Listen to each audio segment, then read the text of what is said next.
శ్రోతలకు మనవి, మరిన్ని ఆత్మబోధ మరియు అచల సిద్ధాంతం భగవద్గీత తెలుగు ప్రవచనముల కొరకు కింద ఉన్నటువంటి ఎర్ర కలర్ సబ్స్క్రైబ్ బటన్ను క్లిక్ చేయండి.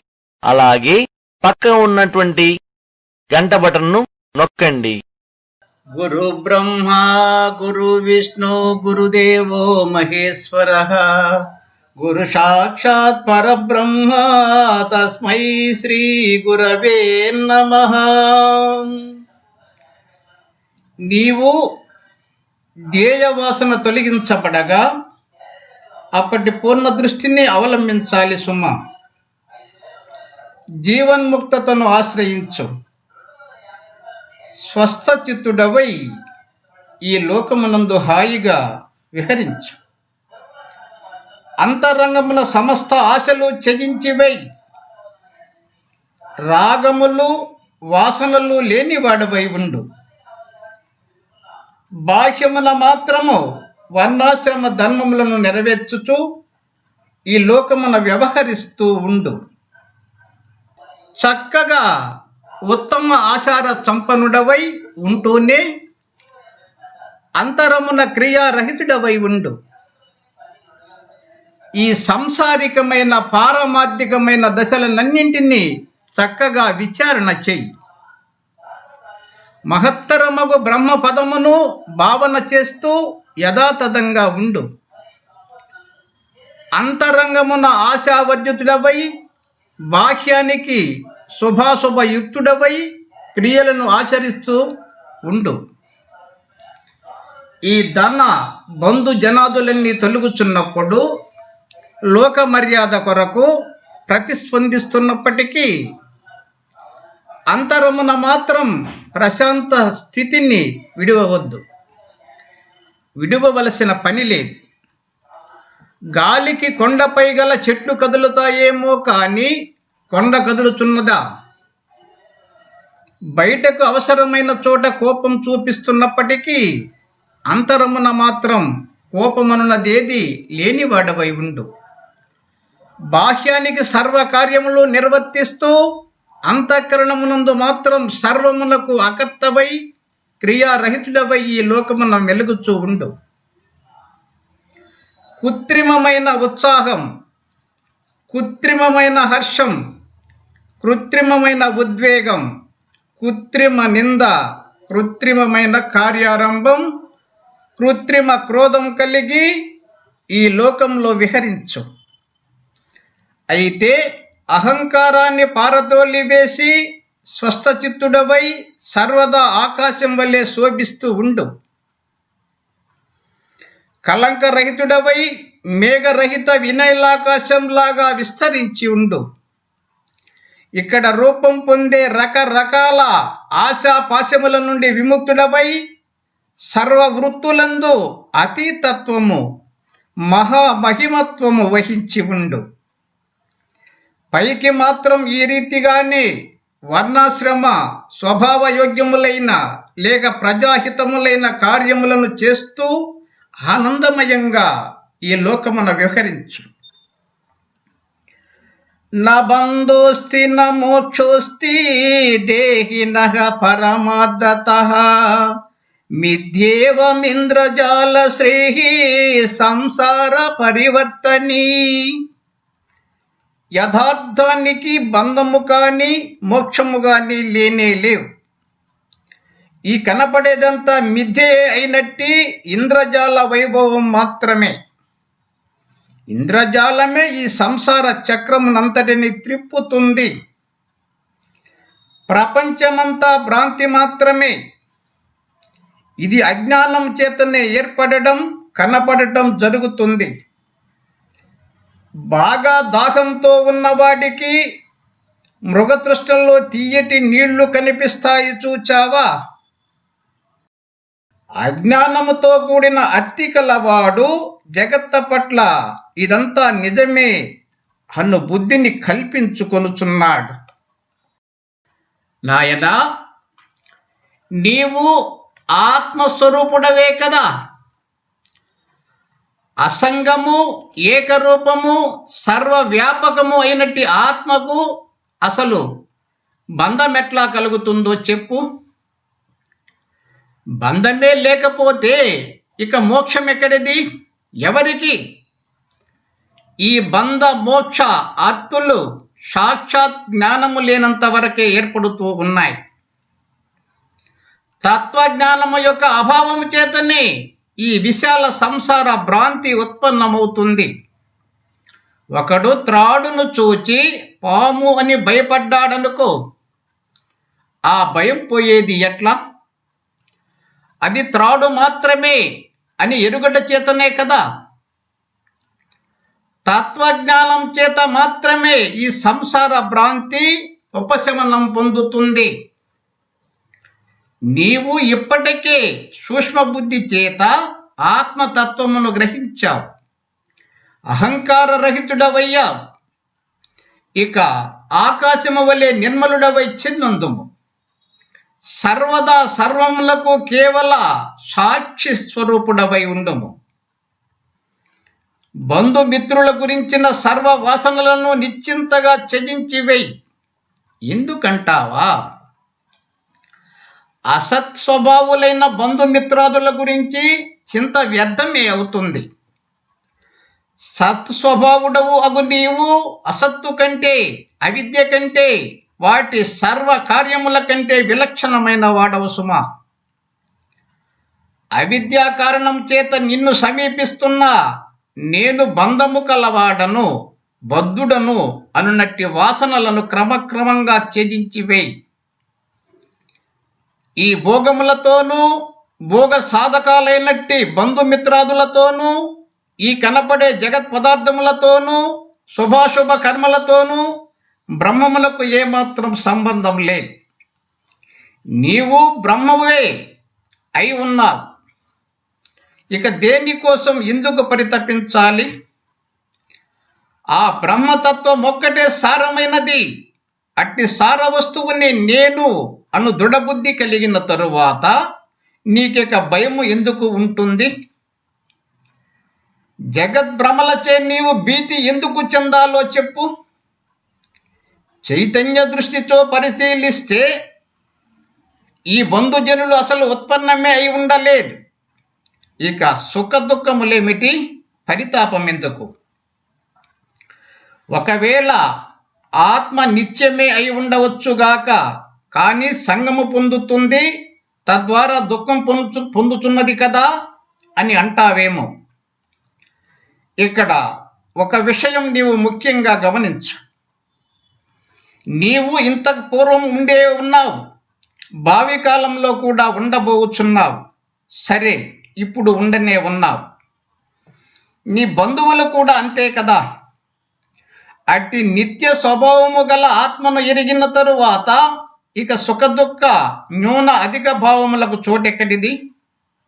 మరొక విషయం, ఇప్పుడు ఈ వర్తమాన కాలంలో నీకు సమీపంగా కనిపించే బంధువులను ప్రాణ సమానంగా భావించి వారి కొరకు దుఃఖిస్తున్నావు. బాగానే ఉన్నది. మరి నీ గడచిపోయిన జన్మల మాట ఏమిటి? ఆయా జన్మలకు సంబంధించిన బంధువుల గురించి కూడా దుఃఖిస్తూ కూర్చుంటున్నావా? ఇప్పటి ఈ బంధువులు కూడా భవిష్యత్తులో అట్టివారే కదా. కాబట్టి అట్టివారి కొరకు పరితాపం పొందటం ఉచితం ఎట్లా అవుతుంది? ఇక మనం ఈ జీవుల యొక్క ఒకరితో మరొకరికి ఏర్పడుచున్న మనస్సు యొక్క సంబంధములను చూస్తామనుకో. మనోదృష్టితో చూస్తే నీవు, నీ బంధువులు పూర్వం వేరువేరుగా ఉన్నారు. ఇప్పుడు కూడా వేరువేరుగానే ఉన్నారు. ఇకపై కూడా ఆ విధంగానే ఉంటారు. ఈ మార్గంగా అంతా పరిశీలిస్తే ఈ బంధుత్వం అనబడేది స్వల్పకాలికమని, మొదలే భ్రమ అని తెలియవచ్చుచున్నది. అట్టి వీరుల గురించి సత్యమని నమ్మి ఎందుకు శోకించాలి? పోనీ ఈ భౌతిక శరీరం దృష్ట్యా చూద్దామా. పూర్వం ఉన్నవారు ఇప్పుడు లేరు, ఇప్పుడున్నవారు ముందు ముందు ఉండబోరు. అసలు సంసారమే నీ పట్ల క్షీణించుచుండగా మధ్యలో ఈ బాంధవ్యాల గురించి దుఃఖించడమేమిటి? ఈ విధంగా ఆత్మ సంగము ఏర్పరచుకుంటుంది. అని అనుకున్నప్పుడు కూడా నీవు ఎవరి గురించి శోకించనవసరము లేదు. ఇక అసంగమకు కూటస్థ ఆత్మ గురించి గ్రహించావా? ఇక నీకు దుఃఖించవలసిన పని లేదు అని వేరే చెప్పనక్కరలేదు. కాబట్టి ఈ మాయామయ జగత్తు విషయములో అసలు శోకించటం ఏమాత్రం యుక్తం కాదు. సహజ సంతోష వృత్తిని అవలంబించటమే ఉచితం. ఏది చేయవలసి వచ్చుచున్నప్పటికీ అవన్నీ నిర్లిప్తంగా నిర్వర్తించు. కానీ సహజంగానే ఆనంద స్వరూపుడవగు నీవు ఎల్లప్పుడూ సహజ సంతోష వృత్తిని అలవాటు చేసుకో.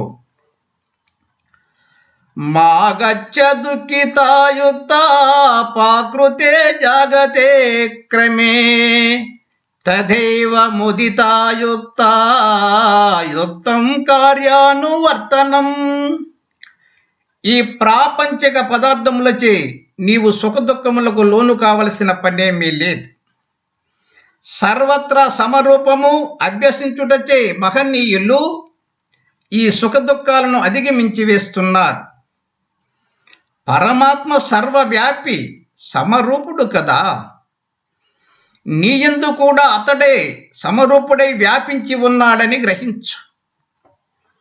నీవు అనంతుడవు, సత్ స్వరూపుడవు, ఆకాశము వలె సర్వవ్యాపకుడవు, సర్వత్రా ప్రకాశమయమైన జ్యోతి స్వరూపుడవై వెలుగుచుండగా ఇక అంధకారములకు చోటెక్కడిది?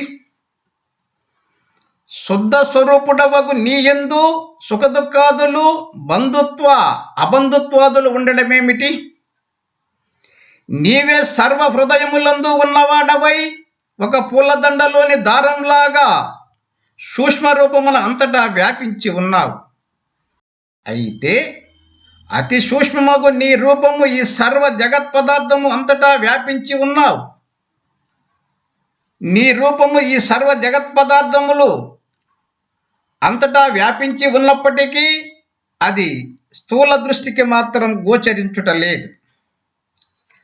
అజ్ఞానియే మరలా మరలా జన్మలను పొందుచున్నాడు. జ్ఞాని వేటిని పొందుటయే లేదు. జ్ఞాని ఈ శరీరాదులచే జన్మించడు, ఇవి నశించినప్పుడు తాను నశించడు. అతడు ఈ ప్రపంచ స్థితిని చూచి మోహించడు. జ్ఞానబలముచే సర్వదా సుఖరూపుడుగానే ఉంటాడు. ఆహా, ఈ సంసారమంతా నిరంతరం దుఃఖపూర్ణమై అజ్ఞానము చేతనే విస్తారమవుతున్నది కదా. కానీ నీవు మాత్రం జ్ఞానిగానే అయి ఉండాలి సుమా. నాకు జన్మాదులు ఉండవు అని గ్రహించటమే జన్మరాహిత్యం. ఈ కనపడేదంతా భ్రమ మాత్రమే. భ్రమకు భ్రమ కాక మరొక రూపం ఎక్కడున్నది? స్వప్నములో కనిపించే వాటికి స్వప్నత్వమే స్వరూపము. కానీ ఇక మరే పదార్థముతో అవి తయారవుతాయి చెప్పు? మిక్కిలి ప్రకాశవంతమై స్ఫుట రూపము కలిగి భాషిస్తూ భ్రమ మాత్రమే అయిన ఈ జగత్తు సర్వశక్తిమంతుడగు ఆ పరమాత్మ యొక్క శక్తి అయి ఉన్నది. వాస్తవానికి ఈ ప్రపంచములో ఒకనికి మరొకడు బంధువు కానీ శత్రువు కానీ కానేరడు. ఈ శత్రుమిత్ర ఉదాసీనులంతా కాలానుగతంగా ఈశ్వరేచ్ఛ చేతనే సంభవించుచున్నారు. ఈ జగత్తులో తారసపడే వ్యవహారం అంతా జలములోని తరంగాలలాగా ఒకదానికి మరొకటి కారణమగు అనేక సంఘటనలతో ఎప్పటికప్పుడు చిన్న భిన్నమగుచున్నది. ఇటు ఈ జగత్తును మననం చేస్తూ దుఃఖించేవారు మా దృష్టిలో అమాయక బాలురు వంటి వారు మాత్రమే.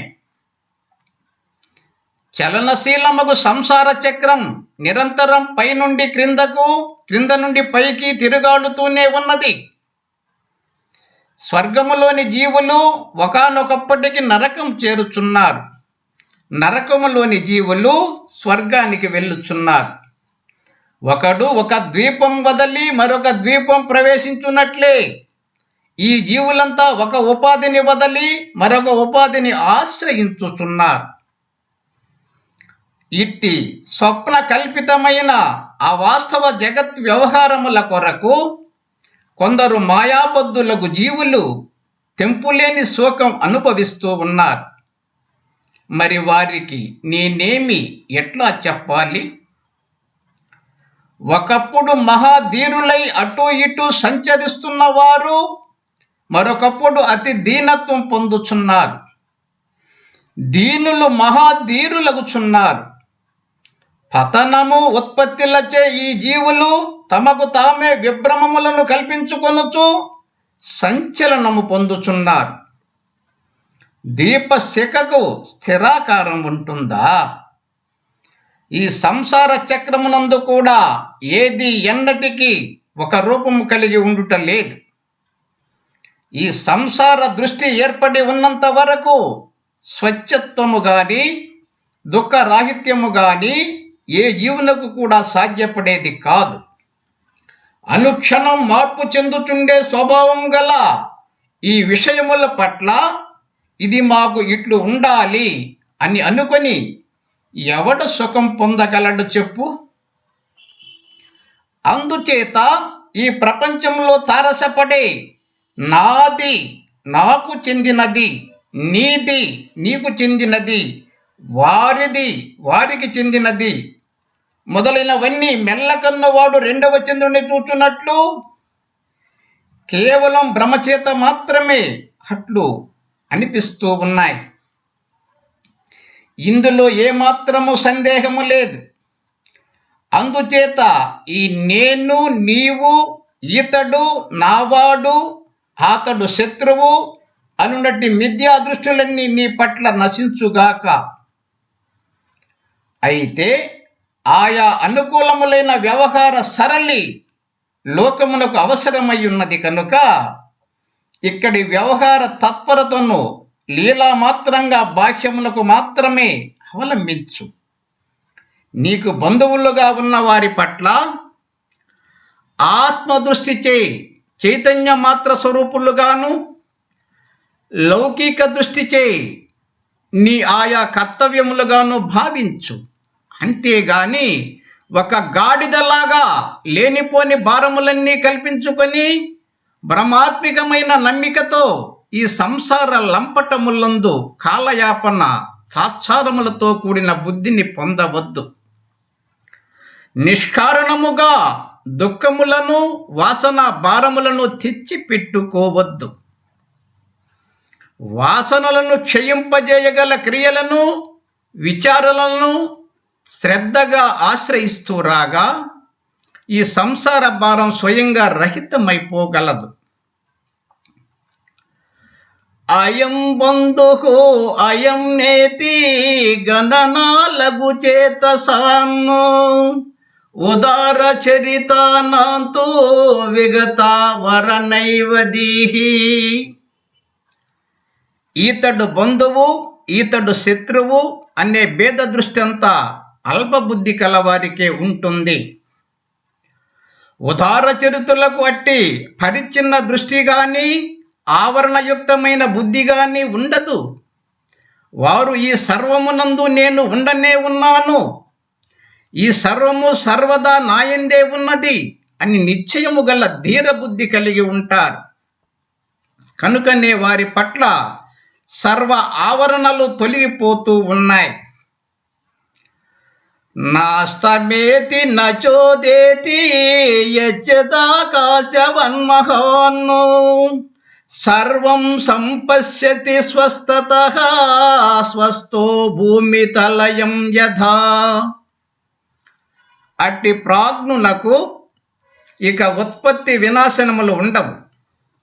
అతడు ఆకాశము వలె మహత్తరమైన రూపము కలిగి సర్వ విక్షేపములు నశించిన వాడై స్వస్థ చిత్తుడై ఉంటాడు. ఆకాశమున ఎక్కడో ఉండి ఈ భూతలమును వీక్షించుచున్నట్లు అతడు ఈ జగత్ పదార్థములను, జనులను, సంఘటనలను చిద్విలాసంగా భావాభావములకు అతీతంగా చూస్తూ ఉంటాడు. ఈ ప్రపంచముల గల జీవజాతులన్నీ ఈ జీవులకు బంధువులే. ఎందుకంటావా? అతడు అనేక వేలాది జన్మలు ఎత్తి ఉంటాడు. ప్రతి జీవజాతిలోనూ అతడు అనేక మార్లు జన్మించి ఉంటాడు. ఇక అతని జాతి ఏది? అతని జాతి కానిదేది? కనుక నేను ఈ జాతికి చెందిన జీవుడను అని తలచుట భ్రమ కాదా చెప్పు? పలు విధములైన విచిత్ర జన్మ భ్రమలతో కూడిన ఈ జగత్తునందు ఇతడు నా బంధువు, ఇతడు నా శత్రువు అనున్నదంతా మిథ్యా దృష్టి రూపముననే భ్రాంతిగా విజృంభిస్తుంది. వాస్తవానికి చూస్తే ఈ ముల్లోకములందలి జీవులు జీవభావ దృష్టిచే నీ బంధువులే అయి ఉన్నారు. వారు జీవులే, నీవు జీవివే కదా.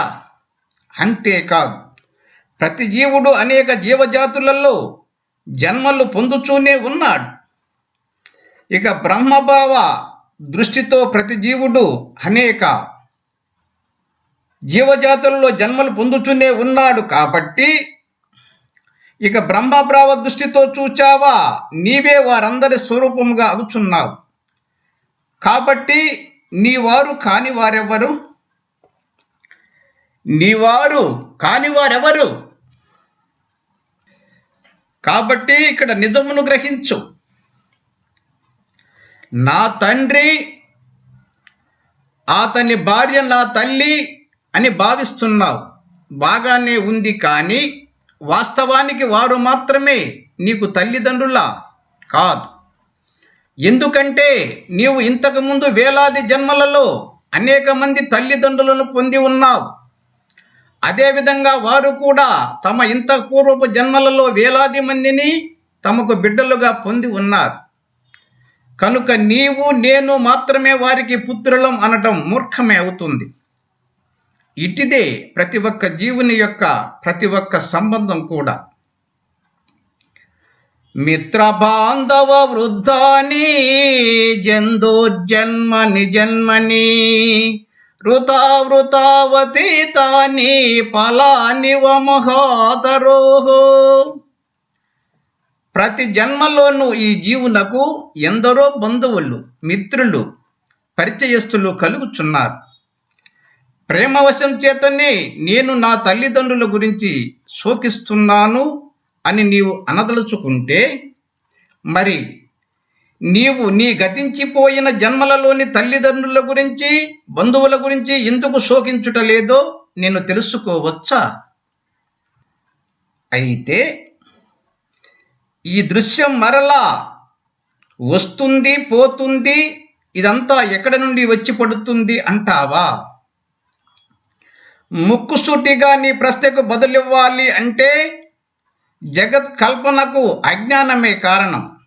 అజ్ఞానము చేతనే ఈ దృశ్యమంతా ప్రకటితమవ్వటం, ఎదురుగా నిలిచి ఉండటం, భ్రమింపచేయటం జరుగుతుంది.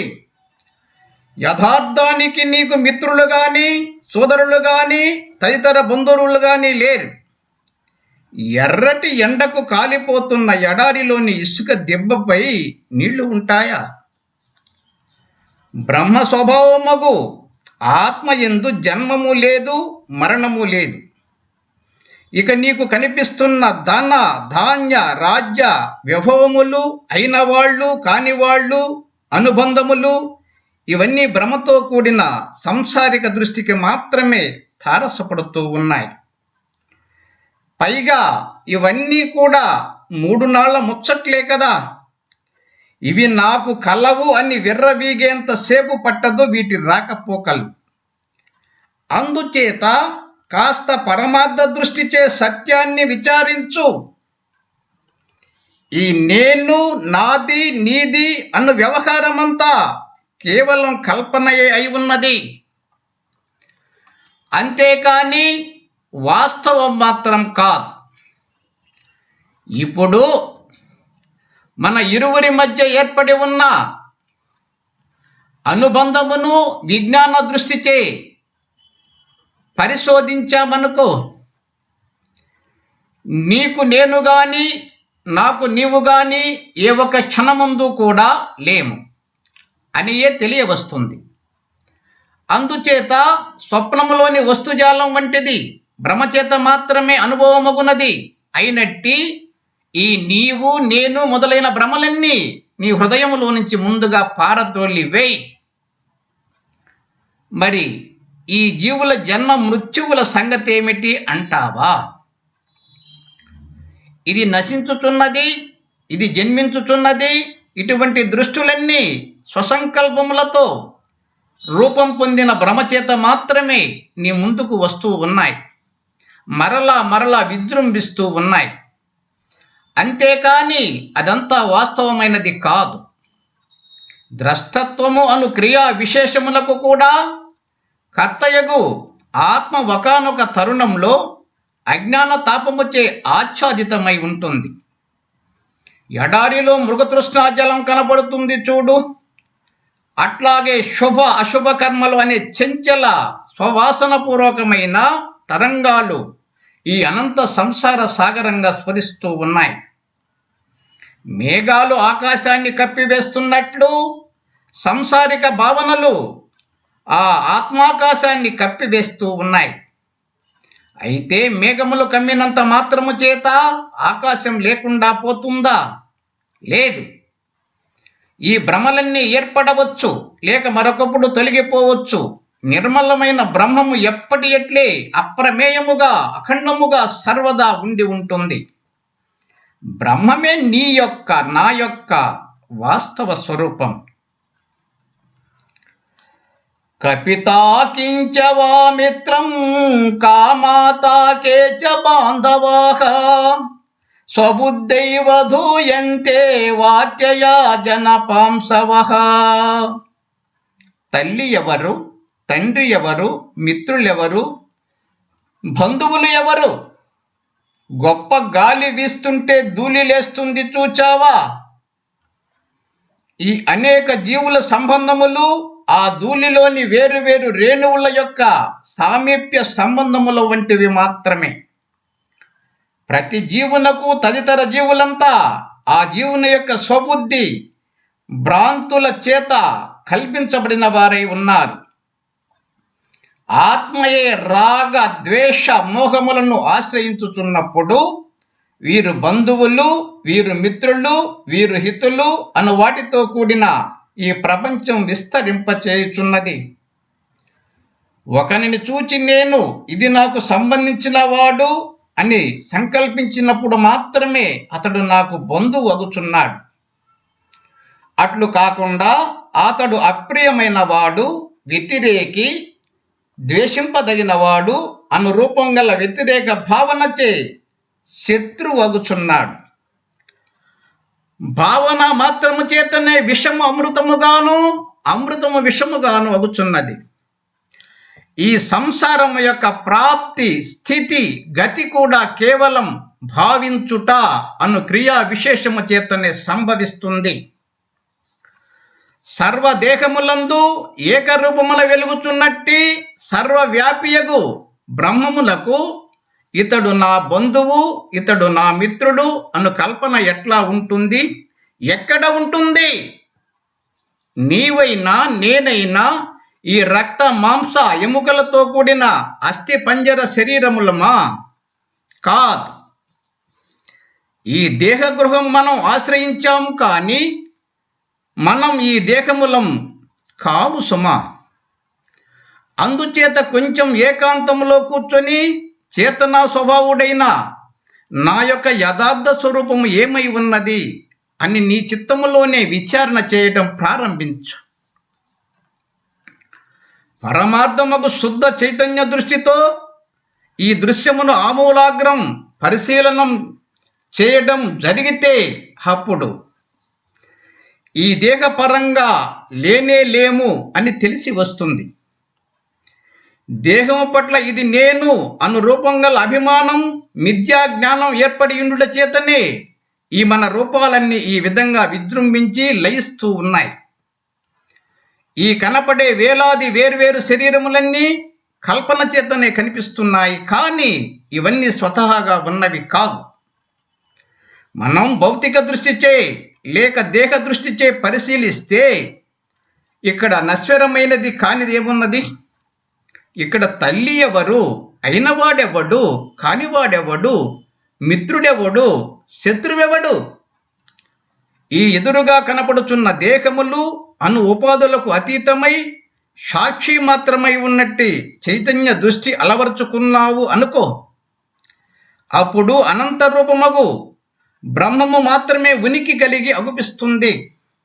అట్టి బ్రహ్మము నందు ఇది నాది, అది నీది అనే భేదం ఉంటుందా? ఉండదు.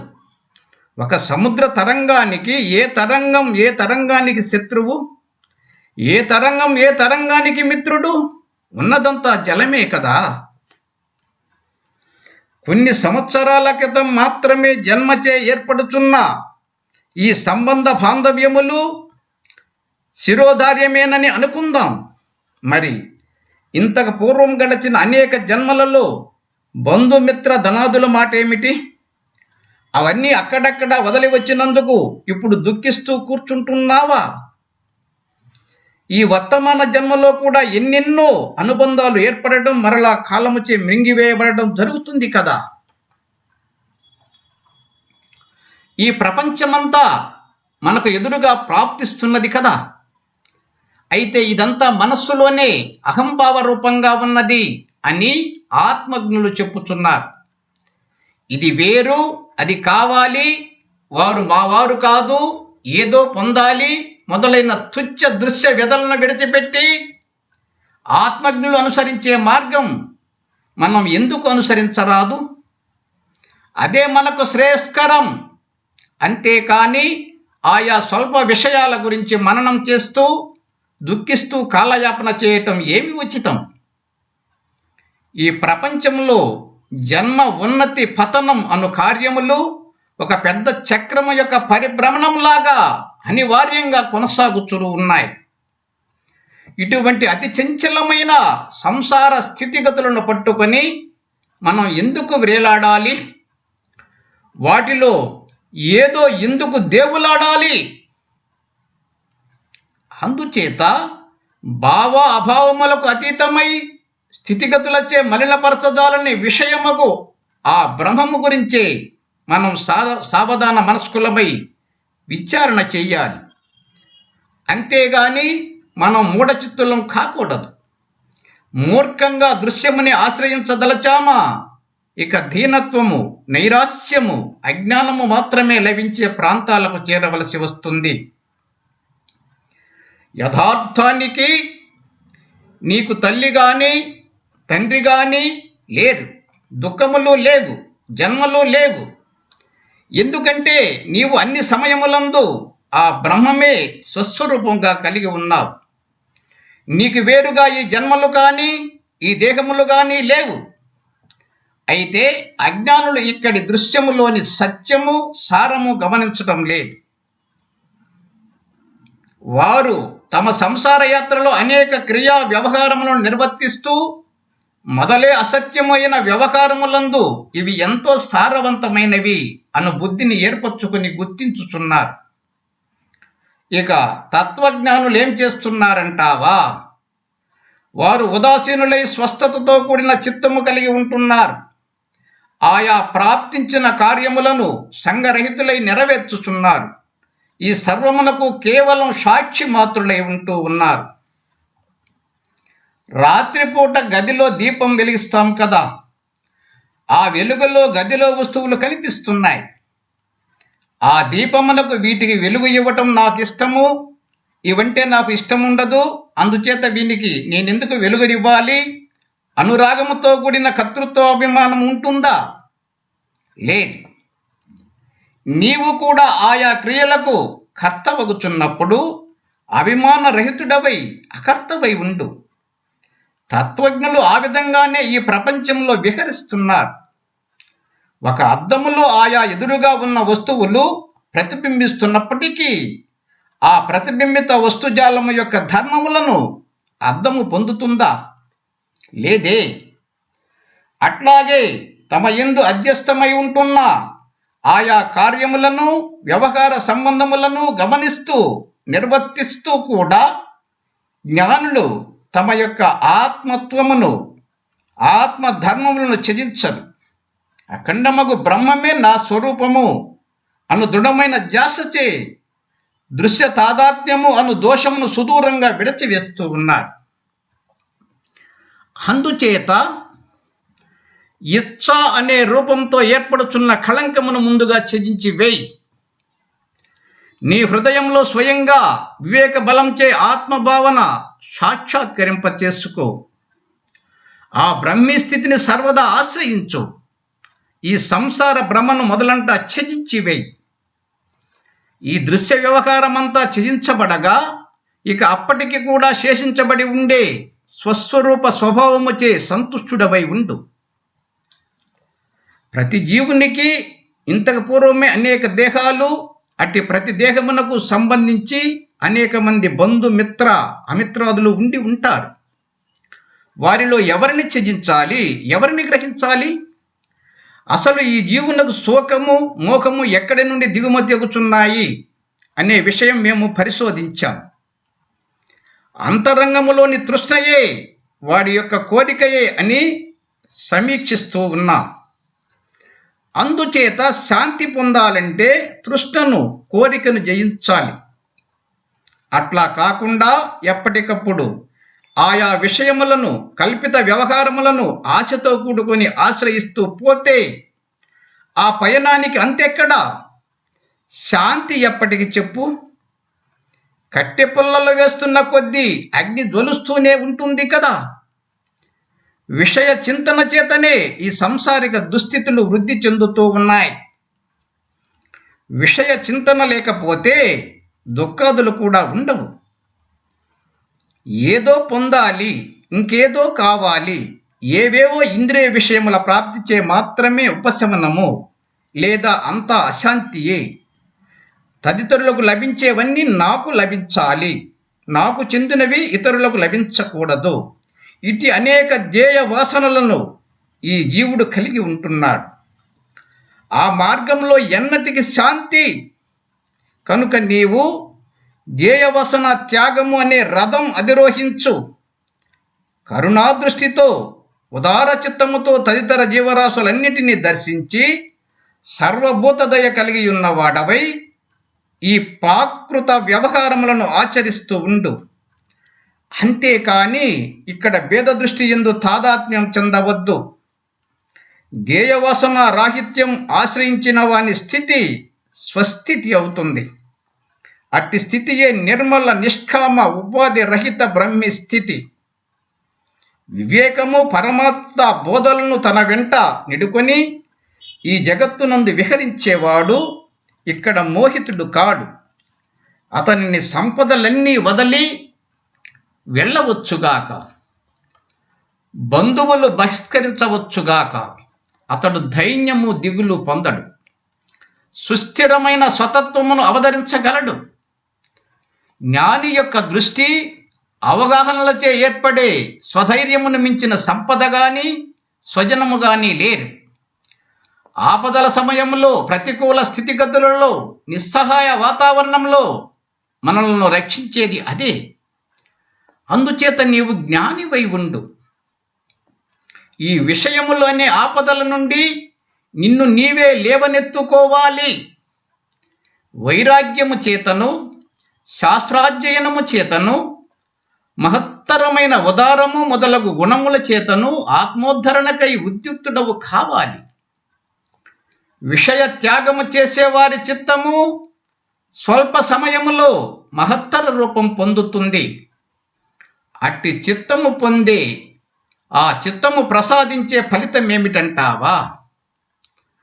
ఈ ముల్లోకములలోని రత్నరాశులు గాని తదితర ఐశ్వర్యములన్నీ గాని లభించినప్పటికీ ఆ నిర్మల చిత్తము ముందు దిగదుడిపే. శబ్ద స్పర్శ రూప రసగంధములు, సంఘటనల పట్ల ఏర్పరచుకున్న ఆశ నిరాశలు, వీటినే విషయములు అని అంటూ ఉన్నాం. విషయ త్యాగములు చేయకపోవట చేతనే ఈ సంసార కుక్షిలోని జీవులు మరల ఊర్ధ్వ అధోగతులను, జనన మరణములను పొందుచున్నారు. ఫలితంగా వారి మనసులు దుఃఖమయములుగా ఉంటూ ఉన్నాయి. అదే మనస్సు బ్రహ్మ జ్ఞానముచే పరిపూర్ణమైనప్పుడు ఇక ఈ లోకమంతా అమృతమయముగా కనబడుతున్నది. పాదరక్షలు ధరించి నడిచే వానికి బాటలన్నీ చర్మం పరిచినట్లు ఉంటాయి కదా. అయితే ఒక్క విషయం, ఆశకు వశంగాని మనసు మాత్రమే వైరాగ్యం యొక్క సహాయము చేత పూర్ణత్వం పొందుతుంది. ఆశ ఎక్కడ ఉంటుందో అక్కడ దుఃఖం, మోహం అనే మాలిన్యాలు ఉండనే ఉంటాయి. ఆశ అనే వాసన త్యాగం చేసిన వారి హృదయంలో లోభం, దైన్యం ఉండవు.